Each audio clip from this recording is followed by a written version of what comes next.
শরীয়তপুরে রোগীর মৃত্যুর ঘটনায় স্বজনদের মারধরে গুরুতর আহত চিকিৎসককে ঢাকায় আনা হয়েছে। তার অবস্থা সংকটাপন্ন। জেলা সদর হাসপাতাল কর্তৃপক্ষ জানায়, শুক্রবার রাতে 50 লাল মিয়া কাজী বুকে ব্যথা নিয়ে ভর্তি হন। পরে চিকিৎসাধীন অবস্থায় মারা যান তিনি। এ সময় চিকিৎসায় অবহেলার অভিযোগ এনে সেখানে থাকা চিকিৎসক নাসির ইসলাম সহ নার্সদের মারধর করে 20 থেকে 25 জন। চিকিৎসক নাসির জীবন বাঁচাতে চেষ্টা করলে তাকে ধাওয়া দিয়ে বেধড়ক পেটানো হয়। গুরুতর অবস্থায় ফেলে রাখা হয় হাসপাতালের বাইরে।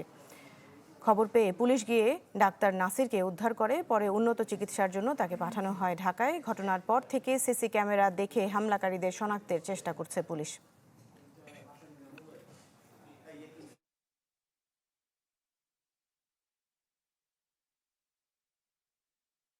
মারামারি এত পর্যায়ে হয়েছে যে ডাক্তারকে বাঁচাইতে যে আমাদের আঘাতপ্রাপ্ত অনেক হয়েছি আমরা। ডাক্তার যদি সেফ না থাকে তাহলে রুগী হয়েছে হবে। তো এর জন্য সুষ্ঠু বিচার চাচ্ছি। কেন আমার ছেলের এরকম ভাবে মারলো? বমি করছে 3-4 বার। যে বমি করাটা হইতেছে একটা হেড ইনজুরির একটা সাইন। এটা ন্যাক্কারজনক ঘটনা এবং এই ঘটনার সঙ্গে যারা জড়িত তাদের কাউকে কিন্তু ছাড় দেওয়া হবে না। ইতিমধ্যে আমরা আসামিদের শনাক্ত করেছি এবং এই ঘটনার যে উস্কানিদাতা তাকে আমরা রাতে আমাদের অফিসার ইনচার্জ পালং থানা, তিনি নিজে ঘটনাস্থলে ছিলেন, সেখান থেকে তাকে গ্রেফতার করা হয়।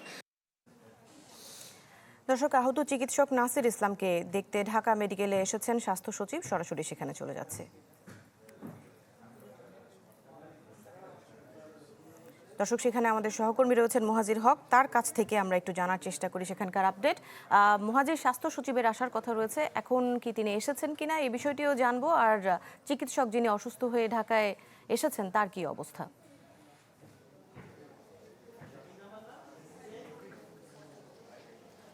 যে কিছুক্ষণ আগেই স্বাস্থ্য সচিব কামরুজ্জামান চৌধুরী তিনি এসেছিলেন এবং আহত যে চিকিৎসক ডাক্তার নাসির তার সঙ্গে দেখা করেছেন এবং যে আহত চিকিৎসক ডাক্তার নাসিরকে এয়ার অ্যাম্বুলেন্সে করে শরীয়তপুর থেকে ঢাকায় নিয়ে আসা হয়। এরপর পরে আমরা দেখতে পেয়েছি বিএনপির যে স্বাস্থ্য বিষয়ক সম্পাদক রয়েছেন তাদের একটি প্রতিনিধি দল, তারা ডাক্তার নাসিরকে দেখে এসেছেন এবং তারপর তাদের যে ভাষ্য সেটা হচ্ছে যে তাকে তার মাথায় মূলত আঘাত করা হয় এবং একটা পর্যায়ে গিয়ে তিনি টয়লেটে গিয়েও আত্মরক্ষার জন্য তিনি টয়লেটে গিয়েছিলেন, কিন্তু এরপরেও কিন্তু তিনি রেহাই পাননি। 20 থেকে 25 জন তাকে ধাওয়া করে, মারধর করে।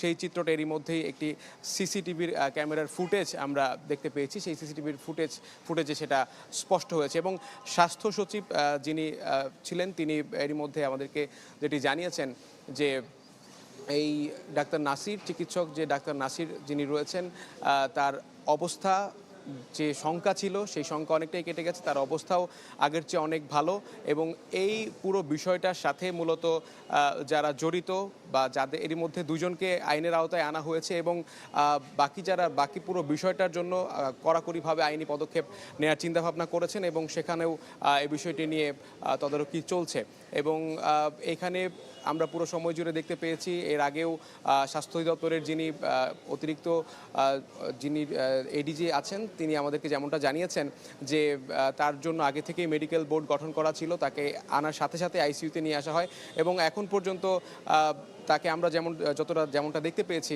যে তিনি যখন প্রবেশ করেন তখন আমরা দেখতে পেয়েছি তার মাথায় আঘাতের বিষয়টা বসে যাচ্ছিল এবং একই সাথে তার চিকিৎসার ব্যাপারেও এখানে দেখছিলাম আমরা বাইরে থেকে ঢাকা মেডিকেলের যারা রয়েছেন তারা অপেক্ষা করছিলেন এবং স্বাস্থ্য সচিবের যে ব্রিফিং কিছুক্ষণ আগে শেষ হলো সেখান থেকে স্পষ্ট হলো যে তিনি আশঙ্কামুক্ত রয়েছেন।